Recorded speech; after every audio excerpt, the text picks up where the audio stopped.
Welcome to the UNSECURITY podcast. Each week, Evan and Brad give an inside look at current information security news, breaches, best practices, and other things you should know to improve your information security. Here are your hosts, FRSecure's Evan Francine and Brad Nye. Good morning. Hi, everybody. Holy buckets. Got a good show planned for you today. In case you don't know the voice yet, this is Evan, and this is episode 38 of the UNSECURITY podcast. No Brad here with us today. He's got a vacation. Those are air quotes when I did that. Anyway, in his place is my good friend and Security Studios president, John Harmon. This is where you say hi, John. You know, I think we're off to a bad start. Why? If I'm going to do this podcast for you, you can't tell me what to do the whole time. No. That was the only time I think I'm telling you what to do. It's just right there. Hi. Thanks for having me. Oh, that was the sharp tongue thing. Yeah, see? I see. Right. I read show notes. That's what I do. Yeah. Well-deserved vacation for Brad. He's been working his butt off for, years, but especially recently. It's good that he's able to get away a little bit. Yeah. It's so Brad's on vacation, mandatory vacation. We do that once in a while. Renee Rudder, his boss, our Chief Operating Officer, is that what we call her? Soon to be. Okay, so absolutely. Yeah. Did I jump the gun a little bit there? Well, she's been on the podcast before, hasn't she? She has, with Brad. She did a great job. That was the time I was kicked out. That's right. So we kicked out Brad today, and I was kicked out before. Well, yeah, funny story about us. So we used to not track time off around here. Remember that? Mm-hmm. Or just like, no, we just don't have a thing. Right? Yeah, we grew up. It was unlimited, right? But now we have to track it because people don't take off. Right. So we got to know when they're it's been a little bit so we can kick them out of here. They can get a rest. Yeah. So Brad's getting rest. I suppose that's probably good for him. I don't know. I don't do that. Do you? No, when are we resting from? I don't know. I don't have time for rest. All right. So quick couple of updates. Quick update on the Civic Ransomware Awareness Project. Even though I haven't written anything about that in the last couple of weeks and the news has been sort of quiet, we haven't seen any cities recently paying ransoms. That doesn't mean it's dead. You know, as soon as you take the eye off the ball, these things rear their ugly heads again. So if you haven't seen, on evanfrancine.com, on my blog, if you look around a little bit, you'll find the Civic Ransomware Awareness Project stuff where really it's a call to action. It's, reach out, email your city mayor. I guess that's who runs cities in most places here in this country, and reach out to your county officials and just ask them. There's a template email there, so if you don't feel comfortable writing your own email, just take the template, put your information in it, and send it on its way. In the last couple of weeks, we've gotten a couple more updates. It sounds like people are still doing that, which is awesome. That's awesome. That's great. Yeah. And if you want to share with us the responses you get back, you can email those to us at unsecurity@protonmail.com. Some of the responses we get, you get back, they don't really give you much information, and in some cases, they don't even know what the hell you're talking about. So, but keep your eye on the ball there. The cities are still under attack. Municipalities are still under attack. They will continue to be under attack. And it really does kind of torque me. I was going to say piss me off. Well, I just said piss me off. It does piss me off when cities have to pay ransoms or when they do. You're funding the bad guys, right? Exactly. And if I'm a taxpayer, I don't want my money going towards that. I'd rather speaking of taxes, they're putting in a new, I don't know why I'm talking about this, but they're putting in a new alley behind my house. Really? Yeah. And so they sent out an email on July 12th saying, hey, don't park in the alley. We're going to be putting in a new blacktop. What's the date now? It's like the 29th. And all they've done is just tear everything up. So I can't use anything in the back anymore. Surprise. I know. Yeah. Maybe they'll get to it this week. But I think I'd rather our tax dollars go to that efficient type work. Well, it puts people to work a little bit. It's good infrastructure stuff, lasts a little while. But I think you had Jim on last week. We did. I don't know if he touched on this. So Jim Nash, state representative who understands a lot of the inner workings of that kind of thing and where tax money goes and why and all that. But, if for no other reason, just the inquiry, just sending that kind of thing to your elected officials and your city managers and that kind of thing. We'll put it on their radar for, it'll make sure that they start paying attention. Right. Right. So, even if you're not getting the best response, even if you get no response, tell your friends, tell your neighbors, tell your coworkers, hey, this is worthwhile. Just, as a template, just plug in the name. It's really easy to look up who to send that to.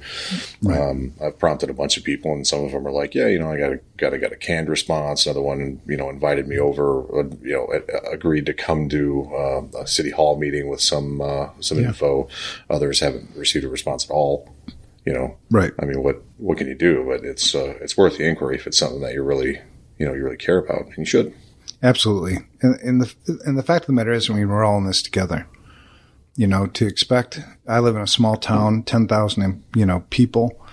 To expect them to have state-of-the-art information security across the board, no. But do I expect them to back up their data and not pay a ransom? Yes. Mm-hmm.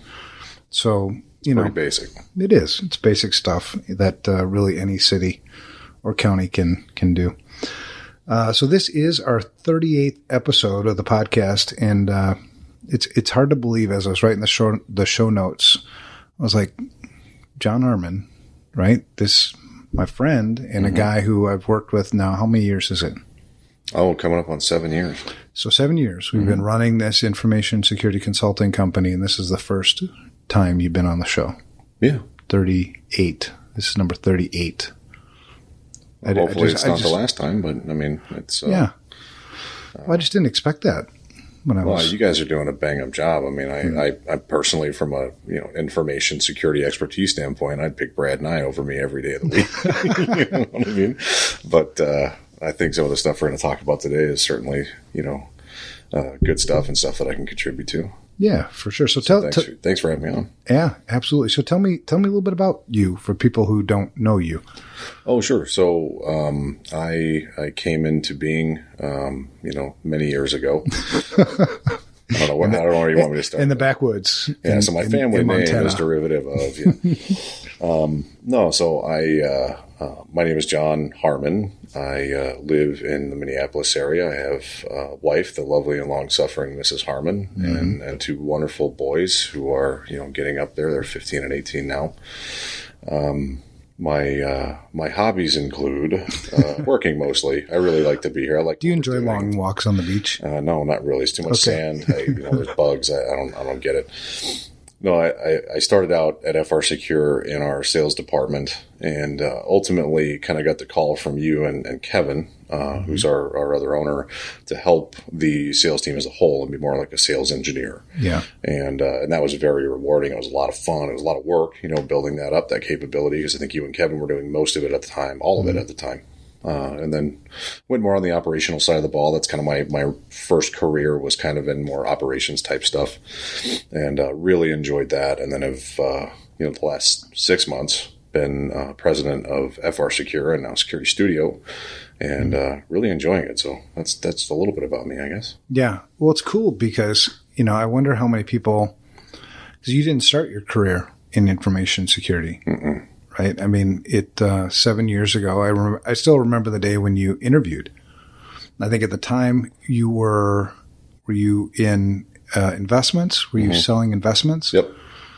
And, I think we were just impressed with, sort of those intangibles, right? And you're just there's so much proof that, just in our own practice of if you come with the right intangibles, we can make you a security person. I mean, there's a place for you in this industry.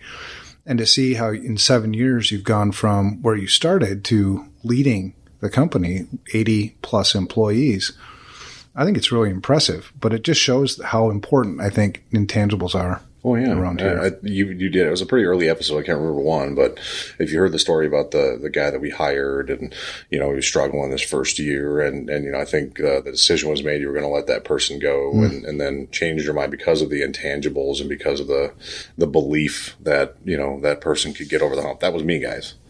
Yeah. So I was 9 months into the job here and just not getting it done for many, many reasons. And you got to take accountability for that. You got to work with the team, and you got to, kind of pull yourself up and get the job done. And that's what we did together. And I needed you guys as much as I needed my own, get out of my own head and get over it and all of that stuff. And, very thankful that we went through that experience, because it just validates what we all believe. You hire the right people first, and then everything else comes later. Yeah. Yeah. And we'll keep doing that.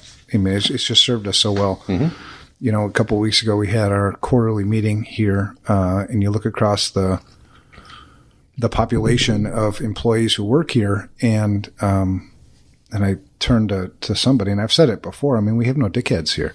No, we do not. Just, and when they crazy. show up, when they slip past our fingers, man, they're rooted out very quickly. This team self-polices very, very well.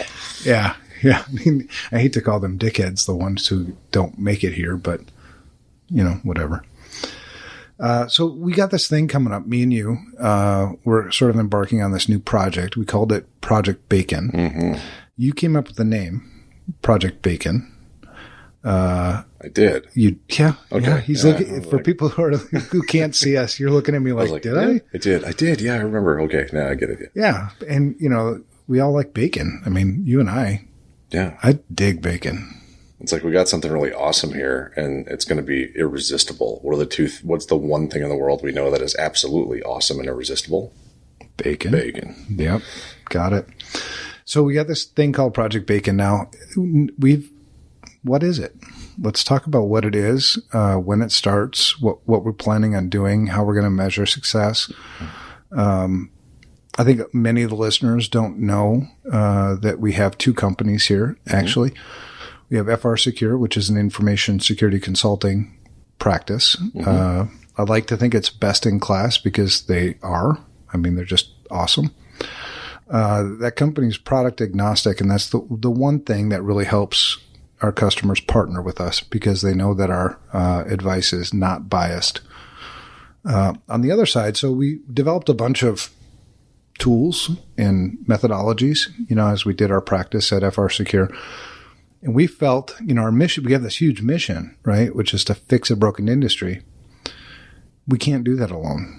So we took our methodologies and our tools and we put it into another company called Security Studio.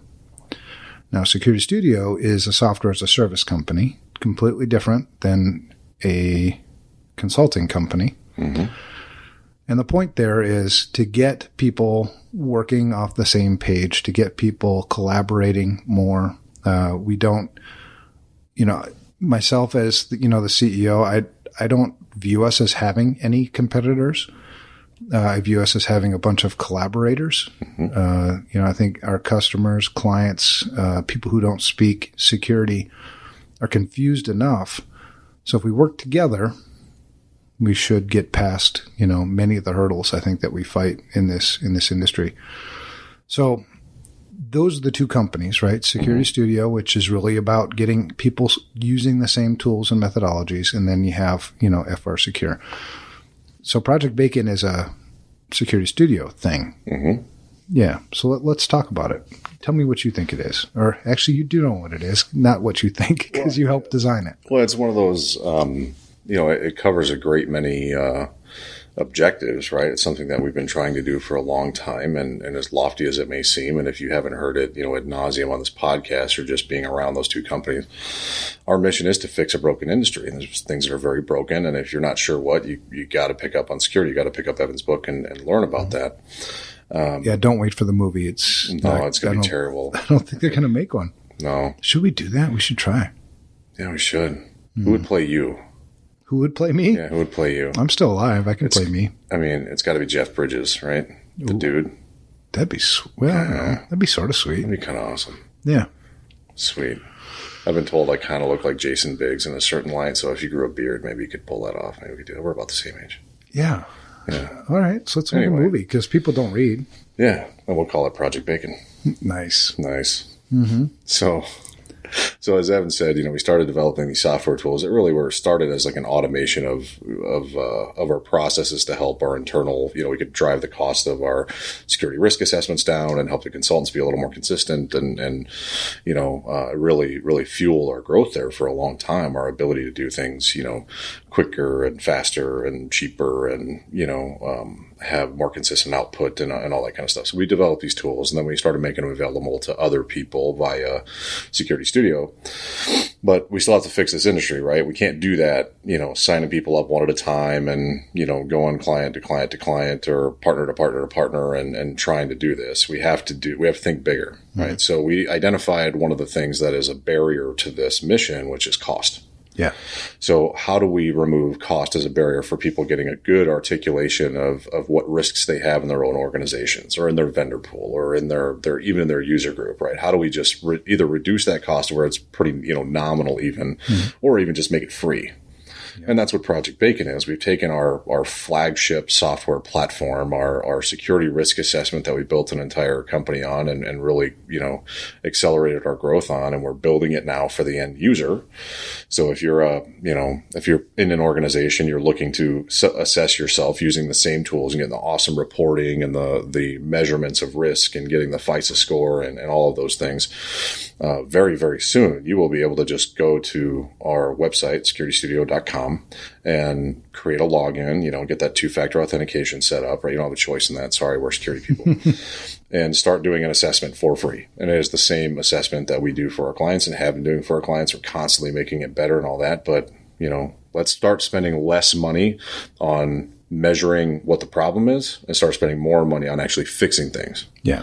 And as a result, we'll start to really move the needle on fixing the industry, because the more and more people are doing this, the more and more people are speaking the same language. Mm-hmm. You'll be able to go to conferences and start talking about your scores in the same way and sharing reporting with people and, really starting to collaborate. And I can't wait for that day. I'm super excited, if you can't tell. Yeah. Yeah. And me too. Because there's so much confusion in our industry, and much of this is written in chapter 1 of the book, of the UNSECURITY book. There's so much confusion, like just assessment itself, right? Assessments are not sexy. People, I think for years have been doing assessments for the wrong reason. They've been doing assessments to be compliant, to check a box. What an assessment is used for, and this is, speaking as somebody who has been a CISO at numerous companies or been a vCISO at numerous companies, the very first thing that I do as a CISO, as somebody who's responsible for a security program, is assess the security program. Mm-hmm. Right? It'd be the same thing as if I took a car to the mechanic. He's going to assess the problem first before he's going to start digging in and tearing out wires and, overhauling the motor. Making performance upgrades when you have like serious things wrong that needs to be fixed, or your brakes are going out, but let's put a turbo in like that. There's too much of that going on in our industry. Well, exactly. So assessments are actually, I love assessments. A good, solid assessment is so informative. It will tell me where my most significant risk is, where I should spend my next information security dollar. It'll help me budget. It'll help me roadmap. It'll help me communicate. So an assessment shouldn't be overlooked. It's not, it is a basic, but we've been effing up the basics for years. So let's get a basic assessment that communicates risk, right? Because information security is about managing risk. Take that assessment, and like you and I, like you kind of alluded to, we've made millions and millions of dollars doing this assessment over the years, and then building security programs for clients using that methodology. And it's proved itself very successful. Clients are happy, satisfaction is up, risk is reduced. It's rare that our clients have a breach that they can't respond to. I can't say that it's rare to have a breach because it's not risk elimination. It happens, right? Right? Yeah. So it's this assessment, and then you look at other assessments that are out in the market, and some are good, some are not good. Some are too good, right? You look at some risk assessments, and it's like you talk about cost. Oh, wow. Right? Yeah, I've seen some really impressive reports, just unbelievably, comprehensive and just like, wow, man, they really went to the next level here. if you got a few $100,000, I really highly encourage you to do that. But, it's just not feasible for everybody. It's unfortunate. But, I was at a conference in South Dakota with one of our really good partners out there, and they're really helping drive this mission. And I was given a presentation on whatever it was, and somebody asked me like, well, hey, I'm just not sure what I'm supposed to be doing next. I'm trying to build my budget. What do you recommend? What are the 4 or 5 things I could really be working on? And I'm like, well, you should do an assessment. You should do a security risk assessment. Like, right. Really get some math behind this stuff. And he's like, yeah, I can't afford it. Right. Like I would spend my whole budget on doing the assessment. I can't fix anything. I can't work on anything. And, I can't do that. So for people like that, Project Bacon is going to be a godsend because they really would want to make things better. There are how many security professionals inside of organizations, whether you're wearing 15 hats as the CISO and the CIO and the IT director and user support and all that kind of stuff, who are also, just trying on a shoestring budget to make this thing better, to just, raise the bar, just to inch it along, and to have a tool set you can count on that doesn't break your budget, but still gives you that, like, enterprise level information, where it's not gated 1,000 ways from a payment standpoint, and that you can really just kind of rely on. And that has precedent, like you said, we've been using this for years and years. Right. This isn't something we just came up with yesterday. It's a few thousand in the kind of ecosystem somewhere or another. Yeah. So we know it works very well. Yeah. And it stands up to scrutiny. I mean, for checking the boxes, if that's your initial sort of entry into the security thing, which I think, 80-85% of all information security investments are probably made because of compliance. Mm-hmm. If that's the goal out of the gate, well, it serves that, right? Oh, yeah. I mean, it stood up with OCR scrutiny. It stood up, with OCC, FDIC. I mean, whoever your regulator is, it serves that purpose, but it's meant to what now? Yeah. Right? I mean, doing an assessment, having sit on the shelf like most disaster recovery plans, isn't what it's used for. It's used to build a security program. If you've done an assessment and it didn't do that for you, you did the wrong assessment. And if you paid a lot of money for it, you just pissed away a lot of money. Mm-hmm. And every dollar that you piss away on an ineffective security control is a dollar you can't spend on your mission. So you're not serving your company well. Right. Do an assessment. Like we call it S2 score. So we also rebranded. That was part of sort of Project Bacon. And like you said, now if cost, so when you look at getting everybody to speak the same language, so if we were to try to get everybody to do the same assessment, play on a level playing field, and having the assessment be flexible enough to play in different types of scenarios so that it accounts for most one-offs. One of the things that I've seen is people take so much pride in their work that they want the perfect risk assessment. Ooh, that's dangerous, though. That's not the point, right? Mm. You won't ever create a perfect risk assessment. I think if we claimed it was perfect, that would ruin our credibility. Oh, absolutely. It's just not. Like, let's be realistic here. And it's not a perfect one, but it's a very, very good one. I mean, we get great feedback on it, and it really does work. And I'll tell you, speaking as the business guy, you're like the person who's, kind of got to be responsible and approves budgets for these things, even in our own company, right? The one that actually looks at those spreadsheets with all the dollar things on it. All the decimal points and the colors and whatnot. Well, at least somebody does. Yeah, exactly. But, any time I want to, I can go to our security officer internally and say, what's our FISA score? Right. What's our score right now? What's it going to be in 6 months? Mm-hmm. What's it going to cost me to get there? Yes. And I have clear, concise, bullet-pointed, plain English answers to all of those questions. Right. And they know them off the top of their head, and it takes 5 minutes. And if it's something more, a very little bit of preparation, they can bring some stuff. And they're speaking my language. I'm not a security professional, right? I mean, I understand some of this stuff, but when I talk to my peers in other companies, and maybe they're running finance companies or real estate companies, or whatever the heck they're doing, they don't have that answer. Right. Right. I'm like, okay, well, maybe it's because we are a security company where we're sensitive to these things. We got to eat our own dog food. Of course, we have a good security program. Of course, we know how to measure it and everything else. But any of the clients that we've worked with as CISOs or done this assessment for have the same ability, and they do that. Yeah. So now I'm telling you can do that for free, and how mission critical that is as a leader in a company to have that information and to know what's going on with your program. You would never accept an ambiguous answer from like Drew, our sales director. If I went, hey, what's the forecast for the quarter? He's like, well, it's we're working on this, and we're kind of doing that, and maybe if we get this or that, we'll come in on goal. I'm like, that would be so unacceptable. I don't think I could throw him out of the building fast enough. So why do we accept that? Like Drew. Yeah, why do we accept that from our security program? Right? We would accept it from sales. We wouldn't accept it from finance. We wouldn't accept it from operations. It's so different.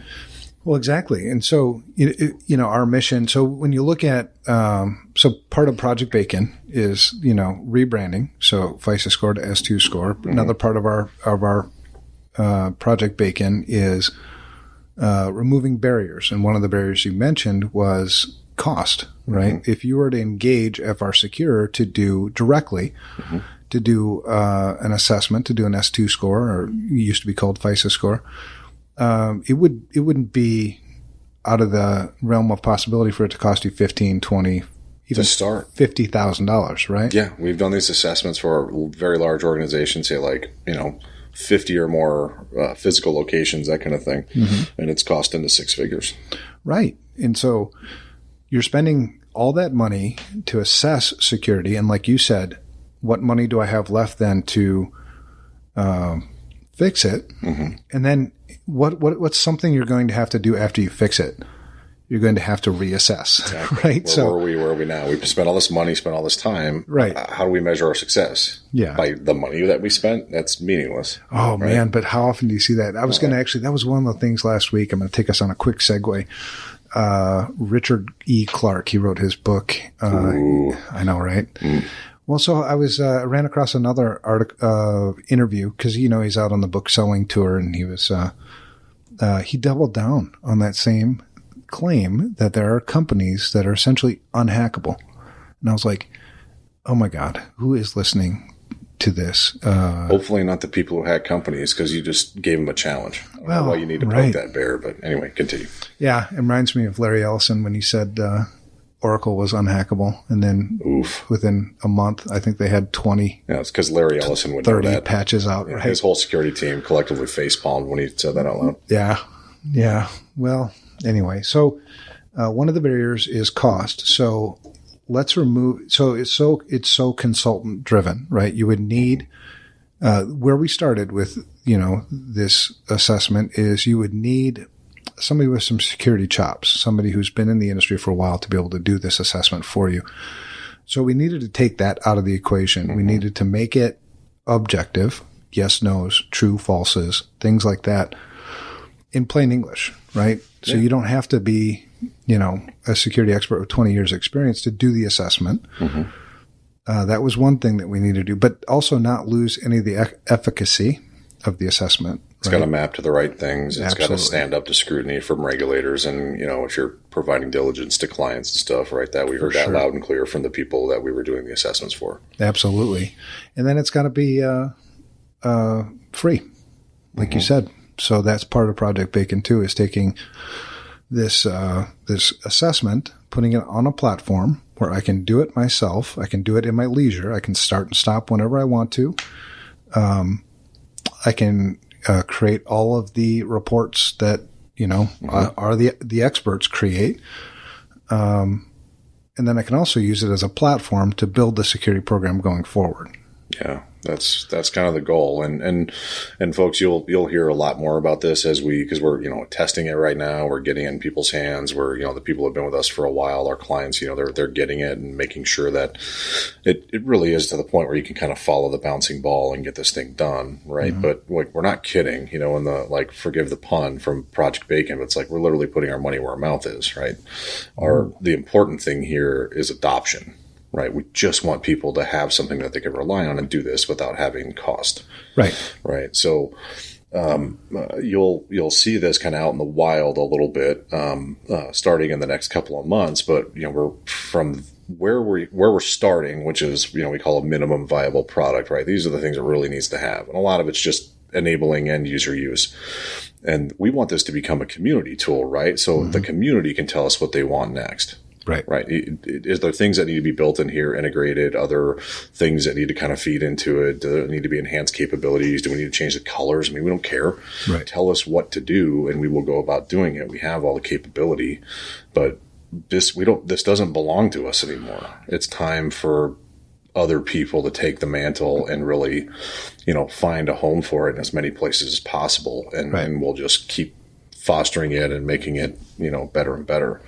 So that's kind of the idea ultimately, big picture, big think kind of stuff is give it to the users. They'll tell us what to do. Yeah. We're not the smartest people in the world. We've done really well with it thus far, but we're consultants. We're too close to it, right? We need to give it to the people and they will tell us what to do. Yeah. Yeah. And that's the exciting part. And that's the second barrier. I mean, that's the next barrier, right? It's just acceptance. Mm-hmm. Why would I accept, because we've seen this before. Why would I accept your assessment when I do my own? Right. Well, that's fine. Then let me participate in yours. Yeah. Because there's certain parts of it I don't like. Well, no, it's proprietary. Well, then come participate in mine. Take the things that you like or don't like and change them, make them yours. And so, this community effort, this getting out there, talking to other security experts, and we'll be all over the country. Mm-hmm. You and I doing this. I think we start out in North Carolina. We got California on the plate. We've got all kinds of places. Couple California trips. Denver we're going to. I think Phoenix we're getting set up for pretty quick. This Phoenix in December, I hope. Yeah, I think so. Beautiful. And then I think we're culminating in RSA, but I think between now and the end of the year, we're really targeting October 1 to go kind of kick this off and hit the road, you and I. Yeah. And if we'll publish the calendar. You can see where we're going to be if you want to meet with us, if you want to have coffee, if you want us to come in and talk to your organization, whatever. We're certainly willing to do that, but we're targeting 20 plus meetings a week during these from October to end of February. Basically it's going to be a grind. Mm-hmm. But the mission is the mission, and we have to go convince people that we're not yahoos and that this isn't a trick, and to please just let's start using this and tell us how to make it better, and we will, and we'll do that. Right. I think we're pretty good at that kind of thing. And the people we're going to go to, hopefully, are, the people that are your listeners are, the security people. Right. People that are in this fight with us trying to make this thing better. Right. And then we can start thinking of innovative solutions together to fix some of these things. Mm-hmm. This is a base. Think of it as like a base language, right? Right. And then, as the community, adopts it and owns it, it'll be so cool to see what it looks like 12 months, 24 months from now. Because there's just so many opportunities, I think, to make it better. Oh, yeah. And it's already great. And sitting down with the people who work on like the software part of it, and you're just like, man, can it do this? And their answer is always yes. Right. Yes, it can. It can do whatever you want it to do. We just got to prioritize these things. So we're really looking to the community to tell us what you want from this. Yeah. Yeah. So that's Project Bacon. Project Bacon is really just getting out there, building a community, building a collaboration, and we'll get all sorts of things along the way, and we'll provide an update on occasionally on the podcast. But I think one of the big things we'll have to confront is just people saying, "Well, what's the catch?" Can I address that right up front, though? Yeah, exactly. There is a catch. There's always a catch. Nothing's free, right? And there is, to be fair, there are some things in the platform that are going to be paid content, right? But we're talking hundreds, not thousands and thousands, right? Certainly not tens of thousands.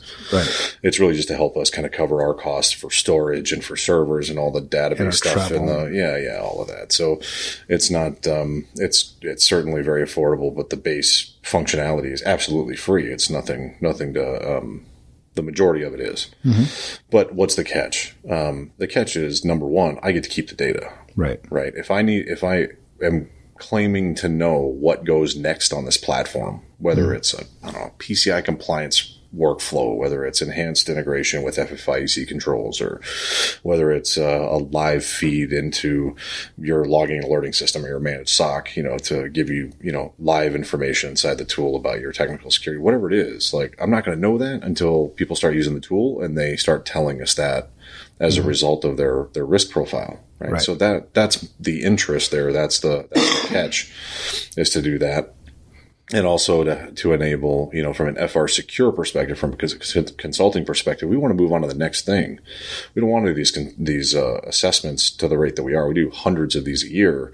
And we'd rather move to a model where you've already done all the work. We'll just come in and validate it. If you need to show that it's a quote unquote third party assessment, we'll come in and validate it for you. But let's spend the money on, writing better policies and training people and, building better capabilities and, helping you choose the right remediation. So, it fuels from an FRSecure consulting practice standpoint a really focused next step for us, because right now we're doing a lot. This will help us hone that in. So those are the two catches, is basically I get to keep the data and then I get to use it to drive what we're doing next. Yeah, and for me and even collecting the data isn't really a catch, because we'll give it away. I mean, a lot of it we'll sell access to it, very inexpensively, so everybody can make better decisions about what to do about information security risk. So I don't even see that so much as a catch, because that data is our data, right? As a community, let's mine it. Let's get predictive with it. Let's do all kinds of cool things with it. And my catch is, I want to put, there are certain organizations in this industry that I would love to see go out of business. And I'm not going to say what those are, but there are assessments that don't serve the community well at all, that are an obvious money grab. Yep. Almost racketeering, really. Where I think if you were to do these same kinds of practices in any other industry, you probably would be charged with racketeering. Yeah, we got to put those companies out of business. Yeah, it's war profiteering of the worst kind. They're creating an undue burden and undue cost on so many organizations, and this isn't even one organ. There's a lot of them that are efforting this right now, and making it prohibitively expensive to even do business, right? To achieve your mission as an organization, because you got to spend all your money on this stupid process. And can we just make that irrelevant as soon as humanly possible? Yeah. Anybody who's been through a process like this, I think you know who I'm talking about. Yeah. The couple that are out there, or the few. And when the time is right, we'll say names. Yeah. Absolutely. Because I think you need to call out the BS where you see the BS, right? For me to sit here and witness things that happen in our industry and not do anything about it when I have some ability to do something about it. Yeah. Is remiss. I mean, I don't know. You have to. There's a moral, what do they call it? A moral imperative. Yeah. Right. You have to do something about it. I mean, we all have to. We know things that other people don't. Yeah. You can't just sit idly by and watch it because you want to make money. Oh, yeah. And this reminds me, because I got up early this morning. I have 1,512 days left before I retire. Right on. Not that I'm counting, but that's what I'm told. You should. There's an app for that. Yeah, there is an app for that. It's on my phone. But one of the things that I'm doing now is writing this book, writing this second book, which feeds into a whole nother thing that's going on that Security Studio platform, which we'll talk about at another date. Sure. But it's information security for common people, for everyday common people. As I'm going through that, I'm thinking, my God, there are so many things, because we're professionals, and I'm not saying just me and you. I'm saying there are many of us. There are 800,000 security professionals in our industry who know things that other people don't know, that normal, common, everyday people don't know.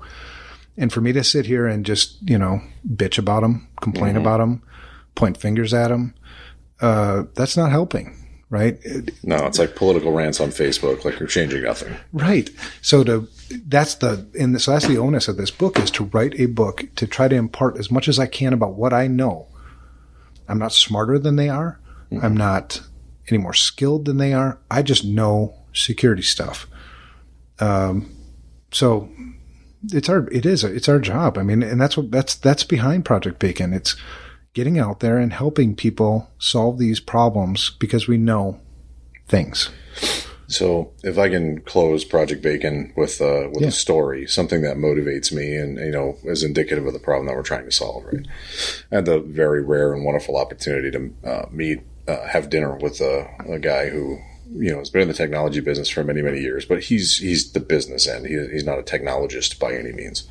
He's built one of the most successful IT companies in the world, and has now taken his winnings from that enterprise and opened up a fund with his brother, and they go around and they just acquire companies that they like. Some of them are doing like really big think like machine learning AI stuff for manufacturing. Others are build motorcycles, like whatever. They have just kind of a little fun with it sometimes, but these are serious companies doing serious things, and they all kind of have this unified mission. And having dinner with this guy and really just kind of chatting and seeing what's up, and he's asking us about our business and being very nice and gracious, super awesome dude, very regular, down to earth kind of guy, like almost like a blue collar guy, and he just like stops himself mid sentence. He's like, you know what? He's like, I don't even know what you guys do. I wouldn't even know where to begin. He's like, I have these 20 companies and I have no idea where we are with this stuff.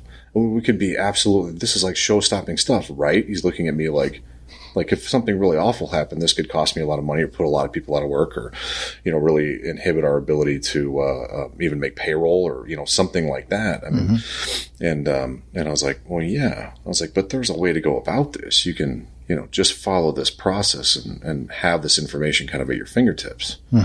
And he was like, well, I don't even know where to begin on that. Like, how do I do this? So here's a guy who is sitting at the head of a lot of tables, has all the money in the world, all the influence in the world. He can will this into being. We just need to provide him with the tools, and the ability to just go out and get that information in a way that he can understand. Right. And I can't wait until we're like ready for prime time in October. And when we go back to where I had dinner with this guy, I'm going to look him up and say, hey, I think I solved your problem. Right. I got something for you. Right. Right. And we're going to sit down with him and say, this is how you do it. Just send everybody an email, have them create an account, log in, and then you'll have a dashboard with every one of your companies, where they are, where they're going, how much it's going to cost, how long it's going to take to get there. Yeah. That's beautiful. And that if we can solve that problem for any number of people, we've done our jobs. Yeah, man. I mean, that's why we exist. Right. This becomes the Wikipedia of security. I'll sleep just fine. We never make a dime off of this. Who cares? We didn't start this business to be part of the problem. We started this business to be part of the solution. If we were part of the problem, you would have seen us make a whole bunch of different decisions. We would not be product agnostic. We'd be selling Cisco stuff, Fortinet stuff. Yeah, hey, your firewall sucks. Here's a firewall. Right. I mean, there's nothing wrong with that, but are you a partner or are you a vendor? They're different things. And so we've always been really clear. Yeah.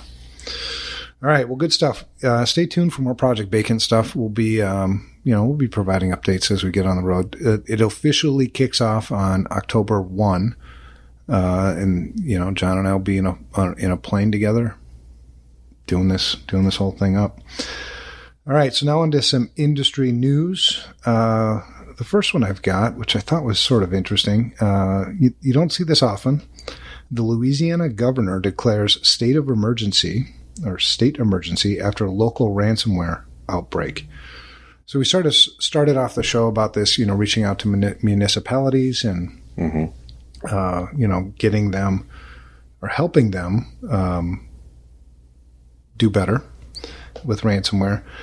And we focused initially on mayors and counties, but here we've got 3 school districts that were hit by ransomware in North Louisiana. That's also a public domain. Yeah, absolutely. So the governor of Louisiana. So this comes from ZDNet, and the title is Louisiana Governor Declares State Emergency After a Local Ransomware Outbreak. So John Bell Edwards activated the statewide state of emergency in response to a wave of ransomware infections that have hit multiple school districts. Sabine Morehouse and some Ouachita? I don't know. Whatever. Another school district. Interesting. So you and I were talking about this before the show, and you were in, I think, did you say Phoenix? No, it was Denver. It was Colorado, because they went through a similar thing. I think it says further down, I think it was their Department of Transportation that got hit, and meeting with other, agencies of the state, counties, cities, that kind of thing. Had no idea that even happened. They didn't even know that there was a state of emergency declared. Yeah, they were like, what? Now, and to put this in perspective too, like the state of Louisiana. That's like sometimes, sometimes when I drive by and I see a flag at half-mast, and I don't know why. Right. It's kind of like, did I miss something? Was there some kind of announcement that I missed? Yeah, right. It's kind of but you want to know, right? It catches your eye. You should know about those things. But I think what I was thinking about here too is, I used to live in Louisiana, and I lived there shortly after Hurricane Katrina hit, and we lived there for about a year and a half.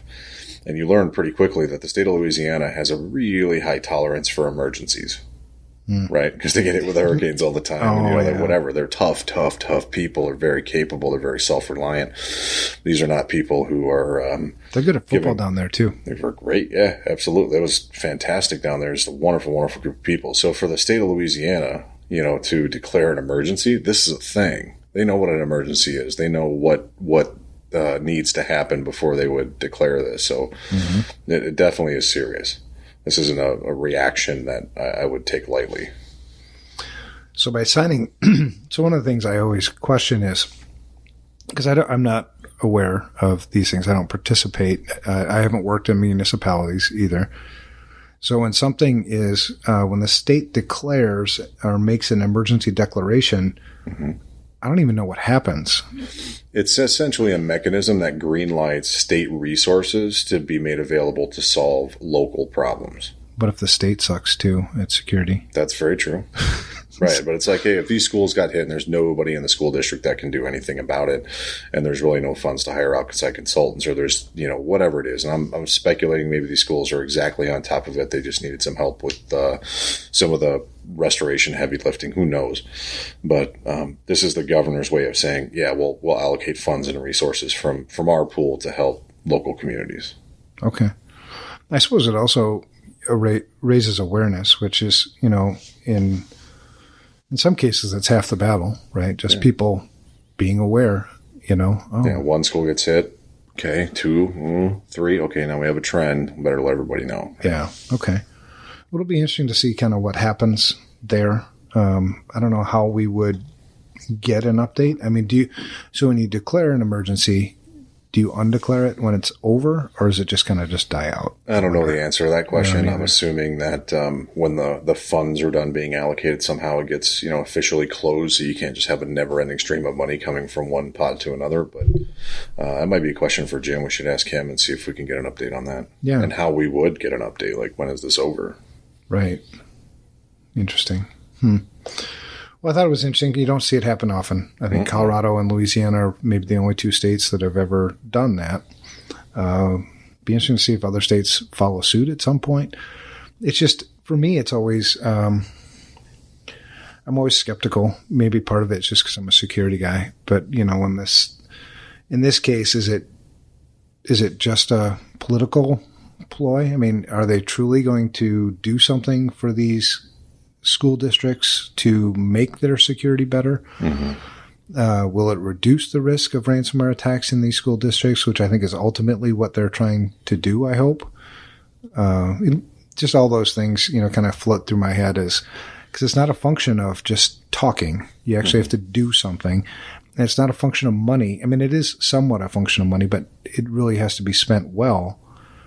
So, I don't know. Yeah, I wonder, too, it'd be interesting to understand more about the little levers that get pulled on this. But the Department of Homeland Security is involved, which is, this isn't just about a school being out of commission. Something, prompts DHS to get involved. That's a big thing. In my opinion, maybe not as much as it used to be. But when I see Homeland Security pop up in these things, there's usually more than meets the eye that comes out of these things. So I wonder if they're driving some of the detection. Maybe they brought this to the state's attention. Maybe they're helping them manage it. Maybe there are specific departments and resources that Homeland Security has to help. It says there's help from the Louisiana National Guard, Louisiana State Police, Office of Technology Services, the Governor's Office of Homeland Security and Emergency Preparedness. So what would the National Guard do? What's that? What would the National Guard do? Well, I mean, if their transportation systems were down, the National Guard is, incredibly adept at logistics. They would be in there helping, route buses and make sure that things are staying up and up there. Or maybe it just, makes available that resource. Maybe they're not even using it. I don't know. Cool. All right. Well, we'll see what happens there with whatever updates we get. The next one. So last week, Equifax settled. and made it actually pretty easy to go and get your money that's owed to you. I think the dollar amount, I can't remember. I did it myself. 125, unless you're claiming to claim more. Okay, that's what I did. Yeah. So my wife says, thanks for the new shoes. Because you told me about this. I told her, she told our coworkers and everything else. And she's like, hey, I'm getting new shoes. Thanks, Evan. Well, because chances are you're not going to get anything else out of this. I mean, nothing else is going to change. So get while the getting's good. It's $125 each. And like you said, unless you want to claim that you had additional losses, I think you could claim an offset of those costs. Yeah, especially if you know that you incurred some kind of recovery cost or lost some money or something like that as a result of this. You had to go run around and undo a bunch of things or hire a service. You should absolutely claim that. Be prepared to produce some documentation of some kind. But if you're just looking for the quick if you're on the list, you get $125 just for asking for it. That's kind of the gist here. Yeah. Yeah. So, and it's all over the internet. So if you just look for Equifax settlement, you're bound to find it. The article that I linked to on our show notes is from vice.com, which is Motherboard. The Equifax owes you money for failing to protect your privacy. Here's how to get it. Quick link. I think it took me 3 minutes, maybe. Yeah, there's a little thing where you go check to see if you're on the list, like an eligibility thing. And it's not difficult to find or do. The one I went through was actually directly from the Federal Trade Commission, the FTC.com or FTC.gov website. And then you just follow the bouncing ball and say, yeah, give it to me. You can also select a year of free identity protection monitoring. I would highly encourage you to take the $125 and go get your own. Right. Don't take theirs. Yeah. And then, I think with all the breaches that have happened, over the years, I think I've got 8 credit monitoring services now, watching my credit. So, which is hilarious because you just freeze all your credit accounts and not much can happen anyway. Exactly. Well, that was before freezing was free. After the Equifax breach, things went free on freezing your credit reports. Have you done a blog post about that or linked to any content about how to do that? No. Because I tell people to do that all the time. And I'm like, well, it's pretty easy. You just got to go log in and kind of, stop it. Yeah. And then when you apply for a loan or, your credit, it does need to be checked for a legitimate reason. You just kind of unlock it for a temporary period of time. They've made it pretty easy, but people are just befuddled by the steps to do this. It seems very intimidating. I'll write something. Should. I'll put it in the book too. Awesome. All right. So anyway, go out and get your money. I was on it. My wife was on it. We got $250 coming. Hey, it's $250 I didn't have yesterday. So it's good. I got the gift card. Which one did you get? The check or the gift card? I got the gift card. Yeah, me too. Or the prepaid card, I guess they call it. I think that's the way to go. All right. So go out and get if you haven't heard about it, go out and get your money. It's owed to you. And I did the math. You did, they say 147 million Americans were affected by that breach. So if you do 147 million times 125, that comes out to be a lot more than $700 million settlement. Yeah, they're banking on people not participating. Well, get out there and get your damn money, people. Right. It's literally free money. It's the easiest thing in the world. And if your money isn't that important to you, just give me your social. I'll go file for you. There you go. Well, I mean, you can email it at unsecurity@protonmail.com. There you go. Just send the numbers on the back. Please. Actually, I only need the 6 and maybe some more information. All right. So the last one, the last news for the week is one that's bound to spur, some outrage. This is about Attorney General Barr, his announcement last week that he wants to insert encryption or insert a backdoor into all encryption algorithms used in the United States so that law enforcement, it won't hinder their investigations, essentially. Right. Ick. Well, it's just plain old stupid. So there was, and you can search Barr encryption and you'll find all kinds of stuff about that. The article that I'm referencing is from bankinfosecurity.com. The encryption backdoor debate continues is the title of the article. This has been, this isn't the first time, and it won't be the last time that, somebody who doesn't understand and I don't think fully think these things through and or have the best interests of the citizens at heart, will make this claim, right? We need to insert a backdoor. It hinders law enforcement. Okay, fine. But the trade-off for that is privacy. The trade-off for that is communications that I don't want the government to see. And that's part of, and some people, and I happen to be one of those people that believes that privacy is a right. Mm-hmm. It's not a privilege. Mm-mm. And I don't want the government in my crap. Sorry. No, they haven't established a trustworthy enough track record of actually doing the right thing with this kind of responsibility. Right. And for that reason alone, until they either A, demonstrate it, or B, don't, keep doing horrible things with our data. I'm just not inclined to support this at all. And yeah. Even from like a founding father saying, I want to fumble this a little bit, but those who would give up liberty for safety deserve neither liberty nor safety. Right. Right. That's let's see. That's who's on the $100 bill? Hamilton? It was that guy. No, I don't know. I never carry $100 Benjamin bills. Franklin. That's the guy. It's early. Do I look like a guy who carries around $100 bills? No, it was a Benjamin Franklin quote. I got tattoos. I got a beard. I drive a pickup truck. I haven't seen a $100 bill in. No, I'll use a Washington quote next time. That'll be a little better. Yeah, my wife has $100 bills. Let's go check her purse out. But yeah, this is just one of those things. It's like slippery slope, all that, whatever it is.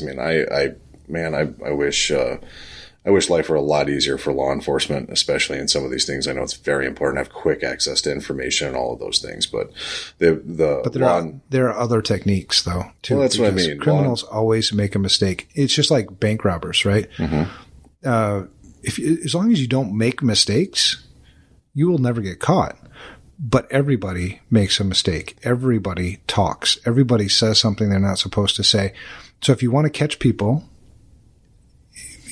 you have to use your old techniques that you've always worked, right? You won't be able to get the encryption. The law enforcement community as a whole has a demonstrated history of being unbelievably innovative and, finding ways to, really make these things work and to get done the objective they're trying to get done. And I believe in their ability to do this and not relying on the judicial and political systems to somehow, supplement that. Mm-hmm. I think we enable law enforcement to find a way to do this, but that doesn't, totally trample on everybody's rights. Because I think this is another one of those things where, the brass, I'm putting in quotes, like the people really high up in those organizations who are usually, elected officials, right? So they're politically motivated, are thinking they know what's best for the guys who are on the ground and really in the middle of it.